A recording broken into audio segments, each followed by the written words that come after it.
നമ്മുടെ രാമേട്ടൻ്റെ വീട് പണിയുമായി ബന്ധപ്പെട്ടിട്ട് അദ്ദേഹം വീട് പണിയണമെന്ന് പറഞ്ഞപ്പോൾ ശ്രീരാമജയം official Thechikottukavu Ramendran fans and welfare association അവർ അതിൻ്റെ ആദ്യപടി എന്ന നിലയ്ക്ക് അവരെന്നെ അതിന് മുൻകൈ എടുത്തിട്ട് ഒരു പ്ലാൻ തയ്യാറാക്കി പ്ലാന് മറ്റേ ആ തദ്ദേശ സ്വയംഭരണ വകുപ്പിൽ പോയിട്ട് ആ പഞ്ചായത്തിൽ പോയിട്ട് അത് അപ്രൂവൽ വാങ്ങി അതിൻ്റെ എല്ലാ അംഗീകാരവും വാങ്ങി അത് കിട്ടിയിട്ടുണ്ട്.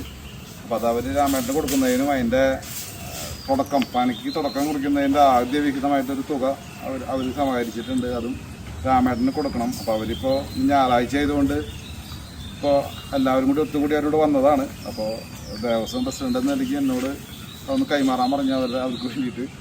അപ്പോൾ ശ്രീനാഥ് എന്ന് പറയും, അദ്ദേഹമാണ് പ്ലാനൊക്കെ തയ്യാറാക്കിയത്. അപ്പോൾ ബാക്കി അവരുടെ ശ്രീരാമജയം ഒഫീഷ്യലിൻ്റെ പ്രധാനപ്പെട്ടവരെല്ലാവരും ഉണ്ട്. അപ്പോൾ കുറേ പേര് പുറത്താണ്. അപ്പോൾ അവരത് ഇപ്പോൾ ഇവിടെ വന്നപ്പോൾ ഞായറാഴ്ച രാമേട്ടൻ എല്ലാവരും ഉണ്ട്. അപ്പോൾ എല്ലാവരും അനുഭവത്തോട് കൂടിയിട്ട് ആ പ്ലാൻ രാമേട്ടന് കൈമാറുന്നു.